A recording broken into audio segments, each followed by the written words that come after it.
Hello students, कैसे हैं आप सब। वेलकम टू मैथ्स विद मोहित। और आज हम फिर से आ गए हैं क्लास 12 का चैप्टर नंबर फर्स्ट, जो कि है रिलेशन एंड फंक्शंस में का पार्ट 2 लेकर। तो रिलेशंस का हमने पार्ट 1 में क्लियर किया था कि रिलेशंस क्या होते हैं। आज हम इस पार्ट में समझने वाले हैं टाइप्स ऑफ रिलेशन के बारे में। तो आइए स्टार्ट करते हैं। सबसे पहले हम जानेंगे कि relation on a set actual में क्या होता है। अभी आपने जितने भी रिलेशंस देखे हैं, हमने जो लास्ट पार्ट में किए थे, उसमें दो सेट आपको देखने को मिलते थे, एक सेट ए और एक सेट मिलता था आपको बी। तो वहाँ सेट ए के एलिमेंट सेट बी से क्या होते थे, रिलेटेड होते थे। यहाँ क्या होगा आपके पास कि जो फर्स्ट सेट होगा आपके पास वो भी ए होगा और सेकंड वाला जो होगा वो भी ए होगा। यानी कि सेट ए के एलिमेंट ही खुद के एलिमेंट से क्या होंगे, रिलेटेड होंगे। तो इस तरीके से जो रिलेशन बनता है वो आपका क्या कहलाता है, रिलेशन होना सेट। ठीक है ना। यानी कि ये जो रिलेशन है एक्चुअल में ये क्या होगा, ये सबसेट होगा ए क्रॉस ए का। इतनी बात समझ आई सभी को।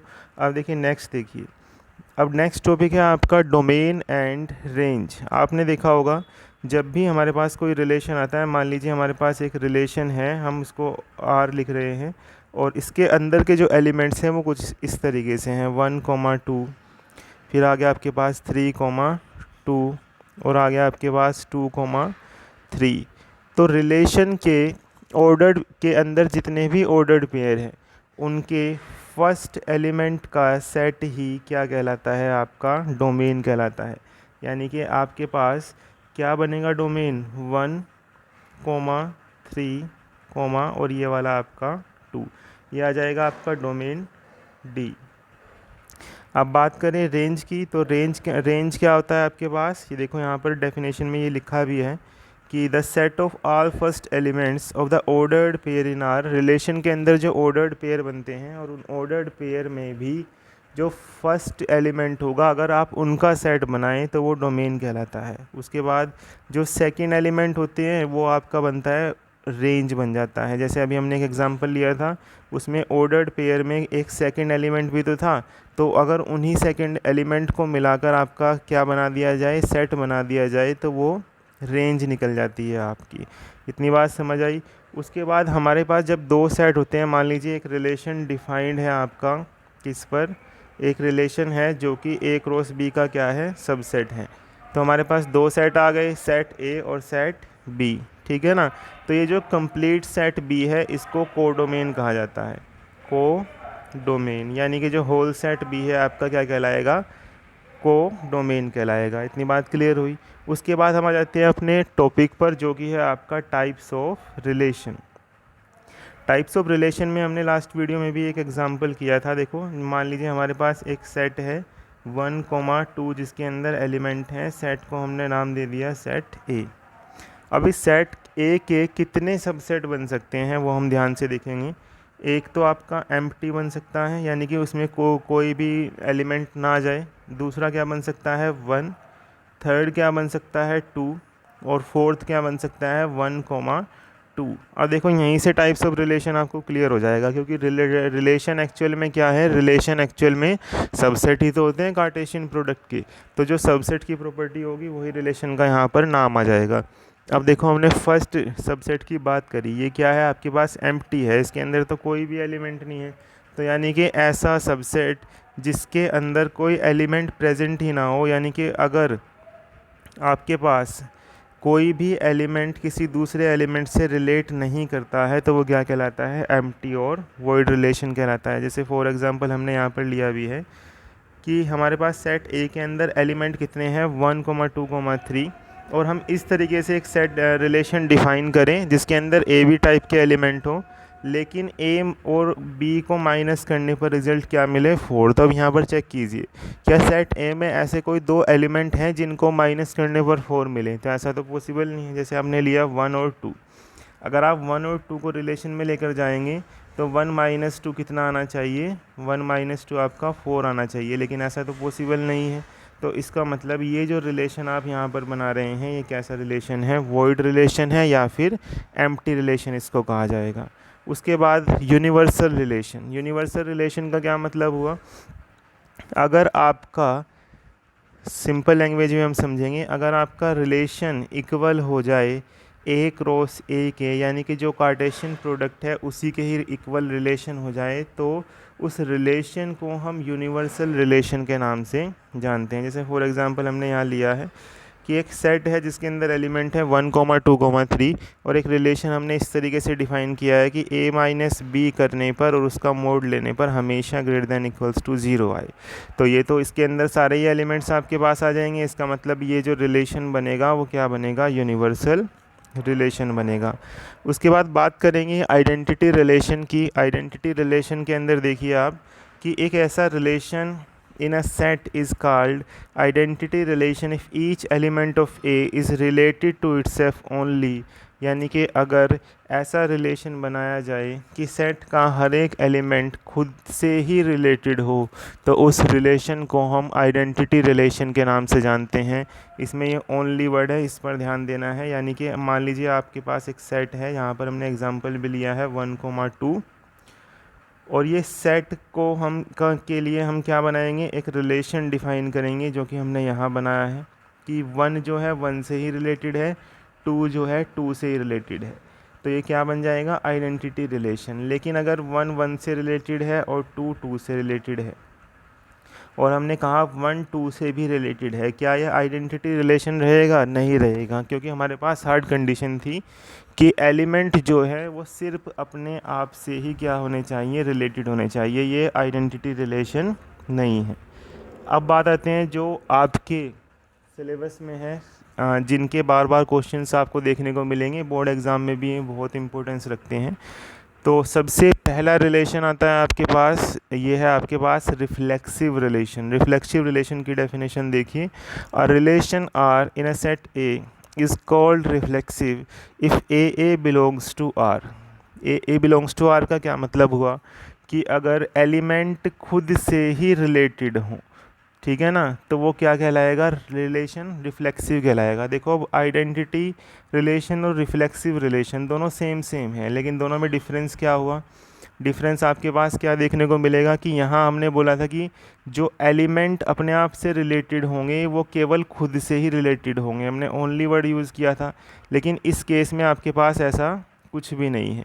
किस केस में, रिफ्लेक्सिव रिलेशन में, यानी कि यहाँ एलिमेंट जो हैं अपने आप से रिलेटेड हो सकते हैं और साथ ही साथ किसी अदर एलिमेंट से भी रिलेटेड हो सकते हैं in case of reflexive relation. क्या इतनी बात समझ पाए? इसका एक एग्जांपल लेंगे। मान लीजिए हमारे पास कोई सेट है जिसमें एलिमेंट है 1,2,3, तो हम एक रिलेशन डिफाइन करते हैं जिसमें हमने एलिमेंट्स ले लिए 1,1, फिर हमने ले लिया 2,2, फिर हमने ले लिया 3,3। अब ध्यान दीजिए, सेट के हर एक एलिमेंट क्या अपने आप से रिलेटेड है। 1 एक एलिमेंट है, क्या 1 1 से रिलेटेड है, बिल्कुल। 2 एक एलिमेंट है, क्या 2 2 से रिलेटेड है, बिल्कुल रिलेटेड है। क्या 3 एक एलिमेंट है, क्या 3 3 से रिलेटेड है, बिल्कुल रिलेटेड है। इसका मतलब ये रिलेशन एक कैसा रिलेशन है, रिफ्लेक्सिव रिलेशन है। अब ये रिफ्लेक्सिव रिलेशन होने के साथ साथ आपके पास क्या होगा, क्या ये आइडेंटिटी रिलेशन भी है, तो वो हम चेक करेंगे। आइडेंटिटी रिलेशन भी है, क्यों, क्योंकि आइडेंटिटी रिलेशन में भी तो कहा गया है कि एलिमेंट्स जो होंगे वो क्या होंगे, अपने आप से रिलेटेड होंगे ओनली, ठीक है। लेकिन रिफ्लेक्सिव रिलेशन के केस में क्या हो जाता है कि एलिमेंट्स किसी और से भी रिलेटेड हो। अब देखिए नेक्स्ट जो रिलेशन है आपके पास वो है रिलेशन सिमेट्रिक, यानी कि सिमेट्रिक रिलेशन क्या होते हैं उसके बारे में समझेंगे। सबसे पहले डेफिनेशन देखिए कि एक relation in a set A is called symmetric relation if a, b belongs to r implies b, a belongs to r। बिल्कुल सिंपल रिलेशन है, ये आराम से समझ आ जाएगा। जैसे मान लीजिए एक लड़का, तो हमने क्या एग्जांपल लिया था अभी कि एक लड़का है जिसका नाम महेश है, एक का नाम क्या है, सुरेश है। महेश कहता है कि मैं तुम्हारा क्या हूँ, सगा भाई हूँ। तो पूरी पॉसिबिलिटी है कि सुरेश भी महेश का क्या होगा, सगा भाई होगा। अब मान लीजिए एक लड़का है जिसका नाम ए और एक लड़की है जिसका नाम क्या है आपके पास, बी है। अब ए कहता है कि मैं क्या हूँ, तुम्हारा भाई हूँ। क्या बी जो कि लड़की है, क्या वो ए को बोल सकती है कि मैं तुम्हारा भाई हूँ? बिल्कुल नहीं बोल सकती। इसका मतलब ये रिलेशन सिमेट्रिक नहीं है। आई होप कि आपको समझ आया होगा। जैसे मैं बात करूं अभी कि मैं तुम्हारा टीचर हूं, क्या तुम भी मेरे टीचर हो? तो ऐसा नहीं होगा, क्योंकि तुम अभी पढ़ रहे हो तो तुम स्टूडेंट हो। तो ऐसे रिलेशन क्या कहलाते हैं? सिमेट्रिक रिलेशन कहलाते हैं। क्या इतनी बात क्लियर हुई? यहाँ पर यही बात की गई है कि अगर ए से वही रिलेशन बी रखता है, कोई रिलेशन रखता है, और क्या अगर बी भी ए से सेम रिलेशन रखे, तो उस रिलेशन को हम क्या कहेंगे? सिमेट्रिक रिलेशन कहेंगे। अब देखो बच्चों, इसमें एक एग्जांपल भी आपको गिवन है कि हमारे पास एक सेट ए है जिसमें 11, 12 एंड 13 एलिमेंट हैं, और रिलेशन डिफाइन है 11, 11, 11, 12, 12, 11 एंड 12, 12। तो आपको चेक करना है कि क्या ये रिलेशन सिमेट्रिक होगा। तो इसमें हमें चेक करने के लिए एलिमेंट्स को क्या करना होगा? ढूंढना होगा। हमने देखा कि 11 12 से रिलेटेड है, तो 12 11 से भी क्या है? रिलेटेड है। तो क्या ये रिलेशन सिमेट्रिक होगा? बिल्कुल होगा। अगर इसमें एक भी एलिमेंट आपको ऐसा मिल जाता, मान लीजिए मैंने लिखा इसमें एक और ऐड कर दिया आपने 12, 13, तो क्या अब ये रिलेशन सिमेट्रिक रहेगा? नहीं रहेगा। क्यों? क्योंकि 12 तो 13 से रिलेटेड है, लेकिन इसमें कोई ऐसा एलिमेंट नहीं है जैसे 12 13 12 से रिलेटेड हो। तो इसका मतलब अब ये रिलेशन क्या नहीं रहा है? अब ये सिमेट्रिक नहीं रहा है। ये अब सिमेट्रिक है। ये वाला एग्जाम्पल जो है ये सिमेट्रिक रिलेशन का है।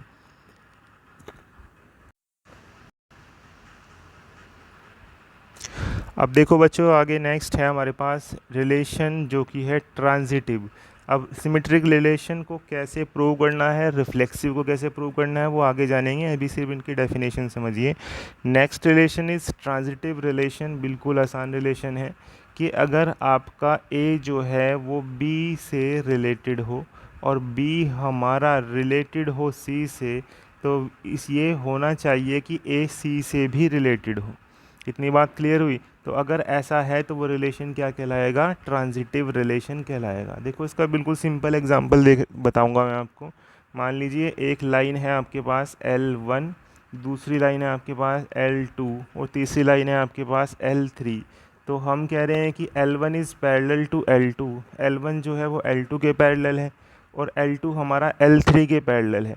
तो पूरी पूरी पॉसिबिलिटी है कि L1 भी L3 के क्या हो जाएगा? पैरेलल हो जाएगा। तो इस टाइप के रिलेशन क्या कहलाते हैं? ट्रांजिटिव रिलेशन कहलाते हैं। ठीक है। उसके बाद है हमारे पास नेक्स्ट इक्विवेलेंस रिलेशन। ये इक्विवेलेंस रिलेशन क्या होंगे? ऐसे रिलेशन जो 4, 5 और 6 तीनों प्रॉपर्टीज़ को सेटिस्फाई कर दें। 4, 5, 6 प्रॉपर्टीज़ क्या हैं जो अभी हमने यहाँ पर पढ़ी हैं? कौन कौन सी? यानी कि अगर कोई भी रिलेशन रिफ्लेक्सिव हो जाए, कोई वो साथ ही साथ सिमेट्रिक भी हो जाए, और फिर फाइनल में वो ट्रांजिटिव भी हो जाए, तो हम उसे कहेंगे कि वो रिलेशन कैसा है? वो रिलेशन इक्विवेलेंस रिलेशन है। क्या इतनी बात समझ पाए आप लोग? अब देखिए आगे। यानी कि इक्विवेलेंस रिलेशन प्रूव करने के लिए आपको रिलेशन को रिफ्लेक्सिव, सिमेट्रिक और ट्रांजिटिव तीनों ही दिखाना होगा। अब देखिए नेक्स्ट कि कैसे हम वो प्रॉब्लम्स को सोल्व करते हैं कि जिसमें हमें प्रूव करना हो रिफ्लेक्सिव है, जिसमें हमें प्रूव करना हो कि रिलेशन सिमेट्रिक है, और प्रूव करना हो कि क्या ये रिलेशन ट्रांजिटिव है, और तीनों होने पर क्या हम बता पाएँ कि वो इक्विवेलेंस है या नहीं है। तो अब ऐसी प्रॉब्लम्स को कैसे हम सोल्व करते हैं? अब देखिए जनरली क्या होता है कि हमें ना एक ऐसे एलिमेंट्स ढूंढने होते हैं जो ये प्रूव कर दें कि ये सिमेट्रिक नहीं है, ये ट्रांजिटिव नहीं है। यानी कि हमें कमियां देखनी है। हमें क्या देखना है? कमियां। एक भी कमी मिल गई तो केस हमारा क्या हो जाएगा? वहीं फाइनल हो जाएगा कि ये सिमेट्रिक नहीं है, इसलिए नहीं है, ये ट्रांजिटिव नहीं है। और अगर वो कमी नहीं मिली तो इसका मतलब वो सिमेट्रिक होगा, ट्रांजिटिव होगा और रिफ्लेक्सिव होगा। जैसे फॉर एग्जांपल हमारे पास एक सेट गिवन है यहाँ पर, ए सेट, जिसमें एलिमेंट है 1, 2 एंड 3, और एक रिलेशन हमने इसमें यहाँ पर डिफाइन किया हुआ है 1, 2, 2, 3, 3, 1, 2, 2, 3। अब यहाँ पर हम चेक करेंगे कि क्या ये रिलेशन रिफ्लेक्सिव, सिमेट्रिक और ट्रांजिटिव है। फॉर रिफ्लेक्सिविटी हमने अभी पढ़ा कि हर एक एलिमेंट अपने आप से ही क्या होना चाहिए? रिलेट करना चाहिए। चेक करो, 3 एलिमेंट थे, तीनों को चेक करो। क्या 1 1 से रिलेटेड है? बिल्कुल। क्या 2 2 से रिलेटेड है? बिल्कुल। क्या 3 3 से रिलेटेड है? हाँ जी बिल्कुल है। तो इसका मतलब ये रिलेशन क्या बन जाएगा? रिफ्लेक्सिव। उसके बाद हम बात करेंगे कि क्या ये रिलेशन सिमेट्रिक है। सिमेट्रिसिटी चेक करने के लिए हमें चेक करना होता है क्या, कि अगर ए बी से रिलेट करता है तो बी भी ए से रिलेट करना चाहिए। सिमेट्रिसिटी के लिए यही चेक करते हैं हम। अब देखो चेक करो, 1 1 से रिलेट करेगा, 2 2 से करेगा, 3 3 से। ये इक्वल वाले हैं, इनको चेक करने की नीड आपको नहीं होती, हमें तो अदर पर चेक करना है। यहाँ पर देखिए 1 2 से रिलेटेड है, लेकिन क्या इस रिलेशन में 2 1 से भी रिलेट कर रहा है? नहीं कर रहा है। इसका मतलब यही कमी हमें मिल गई, क्योंकि अभी बताया था ना मैं कि आपको क्या करना है, कमियाँ ढूंढनी है। तो 2 1 से रिलेट नहीं करता और इसी वजह से ये रिलेशन सिमेट्रिक नहीं है। रिफ्लेक्सिव तो हुआ, सिमेट्रिक नहीं है। अब बात करते हैं ट्रांजिटिव की। तो ट्रांजिटिव के लिए भी आपको इन तीनों को तो नहीं छेड़ना, ये तो ट्रांजिटिव के लिए पॉसिबिलिटी बनाते हैं, लेकिन उसके बाद जो कमी वाले हैं उनको देखिए। अब हमने देखा 1 2 से रिलेटेड है, 2 3 से रिलेटेड है, लेकिन 1 3 से रिलेट नहीं करता है। इसका मतलब कि ये रिलेशन ट्रांजिटिव भी नहीं है। आई होप आप लोग समझ पाए होंगे। नेक्स्ट एग्जांपल हम देखेंगे, check whether the relation defined by the set this and. Relation आपके पास क्या है कि एक्स वाई टाइप के एलिमेंट होंगे and y is divisible by x. तो इसको चेक करके बताना कि क्या ये रिफ्लेक्सिव है, क्या ये सिमेट्रिक है, क्या ये ट्रांजिटिव है। ऐसे क्वेश्चंस के लिए हम क्या करते हैं, जनरल टर्म का इस्तेमाल करते हैं। मान लीजिए हमने क्या लिया कि रिलेशन है हमारे पास, वो कैसा है, एक्स वाई टाइप के एलिमेंट हैं और हमारे पास वाई जो है वो एक्स से क्या करता है, डिविजिबल होता है, यानी कि उसको पूरा पूरा डिवाइड कर देता है। तो अब देखिए यहाँ पर क्या एक्स एक्स रिलेशन में जाएगा, 100% जाएगा। क्या एक्स एक्स से रिलेटेड होगा, बिल्कुल रिलेटेड होगा। क्यों? क्योंकि x हमेशा x को क्या करेगा, डिवाइड करेगा। क्या 1 1 को करेगा, बिल्कुल करेगा। क्या 2 2 को करेगा, 3 3 को करेगा, 4 4 को, 5 5 को, 6 6 को। इसका मतलब ये रिलेशन क्या होगा, रिफ्लेक्सिव होगा, क्योंकि कंडीशन को सेटिस्फाई कर रहा है। कंडीशन क्या है कि जो फर्स्ट एलिमेंट है, जो सेकंड एलिमेंट है, वो फर्स्ट से क्या होना चाहिए, डिवाइड होना चाहिए। तो हमारे पास अगर एलिमेंट इस तरीके के आए जैसे 1 1, तो 1 1 को क्या करेगा, कम्प्लीटली डिवाइड कर देगा, यानी कि ये सेकंड वाला जो एलिमेंट है फर्स्ट वाले से क्या होगा, डिविजिबल होगा। तो इसी तरीके से रिलेशन क्या हो जाएगा, रिफ्लेक्सिव। अब हम बात करते हैं सिमेट्रिक होगा कि नहीं। अब चेक करिए, अब हमने एक जनरल टर्म ली। जनरल टर्म क्या, हम एक ना यहीं सेट से ही उठा लेते हैं कि जो 2 4 है वो क्या रिलेशन में जाएगा। ये चेक करिए, बिल्कुल जाएगा। कैसे? क्योंकि 4 जो है वो क्या है, 2 से डिविजिबल है। यही तो कंडीशन है कि सेकंड वाला फर्स्ट से क्या होना चाहिए, डिविजिबल होना चाहिए। तो 2 4 तो रिलेशन में है, लेकिन सिमेट्रिक होने के लिए 4 2 को भी कहाँ जाना पड़ेगा, रिलेशन में जाना पड़ेगा। लेकिन ये तो नहीं जा रहे हैं। क्यों? क्यों? क्योंकि आपके पास जो जो 2 है क्या वो 4 से डिविजिबल है, बिल्कुल नहीं है। इसका मतलब ये रिलेशन सिमेट्रिक नहीं है। ठीक है ना। उसके बाद ट्रांजिटिविटी की बात करते हैं कि क्या ये रिलेशन ट्रांजिटिव होगा। तो उसके लिए हमें क्या देखना पड़ता है कि अगर आपके पास कंडीशन ऐसे आ जाए कि एक्स वाई जो है वो कहाँ है, रिलेशन में है, और वाई जेड जो कहाँ है वो भी रिलेशन में है। तो क्या एक्स जेड भी रिलेशन में है, ये आपको क्या करना है, चेक करना है कि क्या एक्स जेड भी रिलेशन में होंगे।